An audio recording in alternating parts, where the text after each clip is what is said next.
Ladies and gentlemen, welcome back. This is CJUFCPicks bringing you another full card predictions and breakdown for UFC Fight Night Cannonier versus Borralho going down at the UFC Apex this Saturday. And sorry for the delay. Usually I try to get my show out by Sunday or by Monday the latest, but I got caught up with work and just doing personal things, so I apologize for the delay. Not really doing this for the views. I'm just doing it for the love of the game. Because, I love UFC and talking about it. So this is going to be a quick pick video for UFC Fight Night Vegas 96 Cannonier versus Borralho. And let's start off right now. First fight is Wang versus Victoria Lonardo. Wang is 5-0. She's a minus 800 favorite. And Victoria Lonardo, she is 9-5 plus 550 underdog. My pick for this fight is Wang, and I think she's going to get it done by decision. And I believe this is Wang's UFC debut. Victoria Lonardo, has she fought in the UFC? Yes, against Natalia Silva, and she got knocked out a year and 3 months ago. She's had a long layoff. This should be a pretty easy fight for Wang. Didn't really do a lot of tape on this fight, so that's why I'm picking decision. She might finish her, probably, but usually girl fights, women fights in UFC go to a decision, so that's my pick, and that's my prediction. Next fight is Josan Nunes versus Jacqueline Cavalcanti. Josiane Nunes, she is 10-2 plus 160 underdog. Jacqueline Cavalcanti, she is 6-1 minus 190 favorite. This is going to be a good fight. I think this fight is going to be closer than the number says. Josiane Nunes, she's a little tank in there. Jacqueline Cavalcanti, I think she's got potential to be in the top 15 pretty soon. And I think she's going to win this fight via decision. Should be a very close fight. I think I'm not betting this fight. I'm staying away because, like I said, Josiane Nunes has power and she's a little tank in there, so she can win this fight. No doubt about it. This should be a close fight. It should be a pick'em in my opinion. So I'm staying away. Not really gonna bet this fight. And my pick for this fight, not very confident though, is Jacqueline Cavalcanti by decision. Next fight is Jose Medina versus Zach Reese. Jose Medina, he is 11-3 plus 300 underdog. Zach Reese, he is a minus 400 favorite. My pick for this fight, as you can see, is Zach Reese by knockout. Jose Medina did lose his last fight on the Contender Series via decision. And Zach Reese won his last fight by knockout to Julian Marquez. And I think he's going to get another knockout here. Zach Reese against Jose Medina. This should be a pretty easy fight for him. Minus 400 favorite. I'm not sure if I agree with that line, but I do think he wins the fight by knockout. Next fight, guys, is Vyacheslav Borshev, also known as Slava Claus, going against James Yontop. Vyacheslav Borshev, he is a minus 250 favorite, and I think that line is way too wide because my dude, James Yontop, only 3 losses in his record. I know he lost to Chris Padilla by submission, and he's a plus 205 underdog, and I think that's a great underdog line. I think Yontop is going to knock out Borshev. The only way Borshev can win this fight is on the ground. And we all know that Borshev doesn't really do wrestling or do takedowns on this fight. So give me Yontop. He's going to have the height advantage. He's going to have the reach advantage and the youth advantage in this fight. I think Borshev is going to have more knockout power and probably going to be a little bit more sharper in there on the feet. But I don't think that's going to be enough to get him the victory here. His last win was against Mahashete, and that was 1 year and 2 months ago. James Yontop is going to win this fight, in my opinion, guys. He's my dog of the card this week. Next fight, guys, is Dennis Bashooka versus Francis Marshall. Dennis Bashooka, he is 12-4, and he's no line available. Francis Marshall, he is 7-2. There's no line available. I'm assuming Francis Marshall is going to be the underdog because he's stepping up on short notice. Dennis Bashooka was supposed to fight somebody else, and I forgot his name right now, but this is a very short step up for Francis Marshall. But I think this is a winnable fight for Francis Marshall because Francis Marshall is a dog. Even if he's not a true underdog in this fight in terms of odds, he's just a dog. He's a scrappy fighter. And I think he's going to find a submission here. I mean, he's number 92 and Bashooka's number 94. So this should be a very close fight. I think Francis Marshall's going to bounce back from the two losses in a row that he's had, and I think he's going to win by submission. Next fight, guys, is again Edmund Shabazian versus Gerald Meerschaert. Edmund Shabazian, 13-4, minus 300 favorite. Gerald Meerschaert, he is 36-17, and what a wild record. And he's a plus 240 underdog.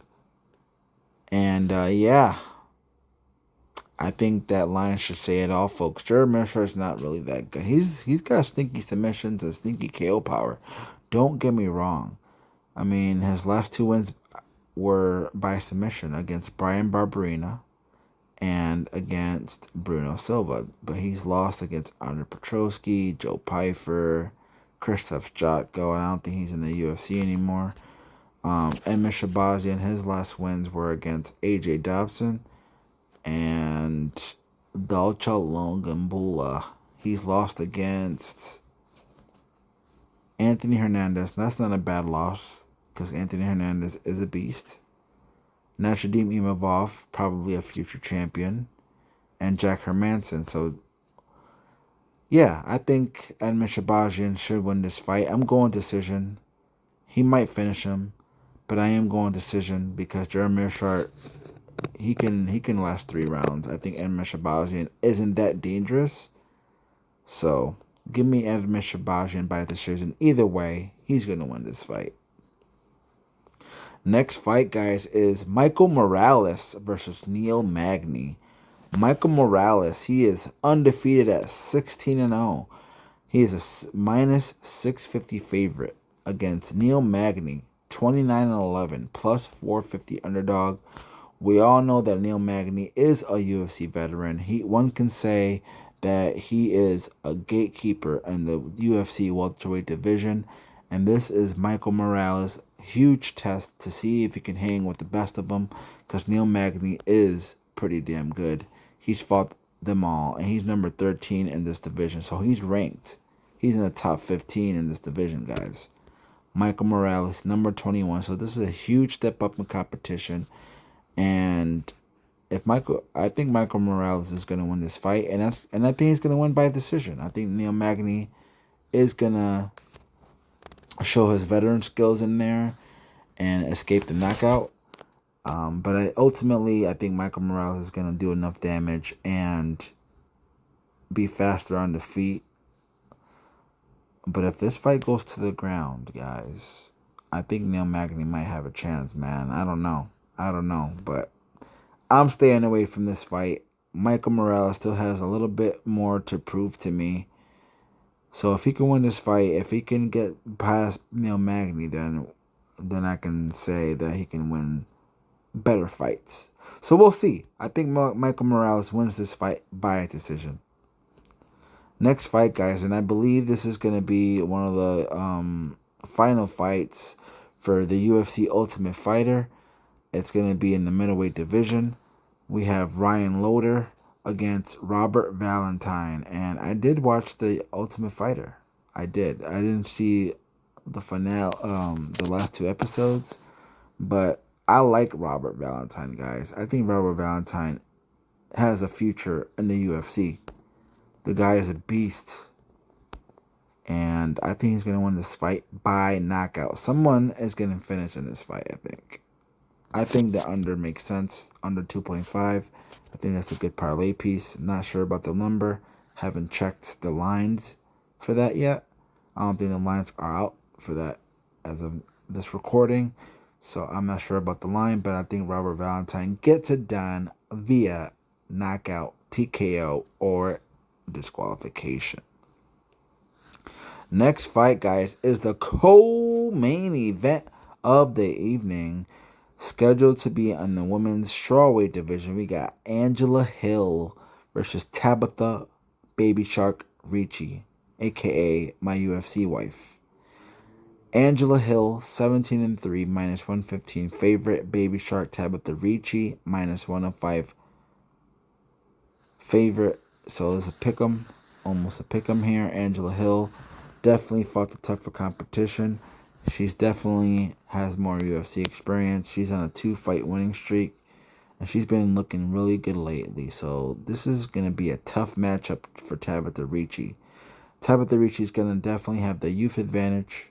She's going to have the wrestling advantage, and she's going to have speed advantage.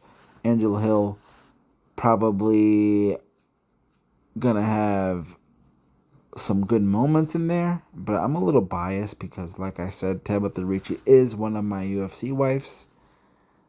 Not joking about that. But seriously though, I think Ricci is gonna get more takedowns. She's gonna do more damage, and she's gonna look like the better fighter in there. Angela Hill is gonna have her moments, but Ricci ultimately is gonna pull out a very good, close decision victory. And the main event of the evening is scheduled to be in the men's middleweight division. Before I give you my breakdown, before I give you my pick, make sure to subscribe. Make sure to like the video, share the video, tell everyone you know about CJUFCPicks. I'm on TikTok, Twitter, Instagram. Everything is the same. CJUFCPicks. Make sure to subscribe. Hit the notification bell and comment your picks. My pick for this fight, guys, is going to be Caio Borralho by submission. Jared Cannonier is going to be the toughest competition Caio Borralho has fought to date. Jared Cannonier has fought the tougher competition. He has been in championship fights. He has been in 5-round fights. But he's 40 years old, guys. Caio Borralho is going to have the speed advantage, the youth advantage. He's going to be better on the ground if this fight hits the floor. If this fight hits the ground, this fight is pretty much over. I'm telling you right now. Fighting nerds are taking over the UFC, guys. Borralho is going to win this fight. I got him at -155. His line jumped way up to like -250 now. So I'm sorry if you're late to the party, but Caio Borralho is going to win this fight by submission or by decision. Jared Cannonier, I respect him. He's a great fighter. And he hasn't gotten a knockout in like 2 or 3 years, guys. So most of his fights go to a decision, and Caio Borralho is the more exciting, more marketable, and I just think he's going to win this fight. This is a huge test for him, and I think he's ready for this test. He's my lock of the card, guys. So there you have it. This is my official breakdown for UFC Fight Night. Cannonier versus Borralho going down this Saturday, guys, on August 24th on ESPN, ESPN Plus, the UFC Apex. I can't wait. After this, there's going to have a break, but we're going to be back at it with our boy Gibbs. Hopefully our boy Gibbs can join the show so we can give you another great breakdown and prediction show for the next card. Hope to join us. Hope you guys join us. We hope you enjoy the show. Keep on supporting and follow us on all of the social media platforms. We really appreciate the support. Thank you so much for joining us here tonight. Have a great night, everyone.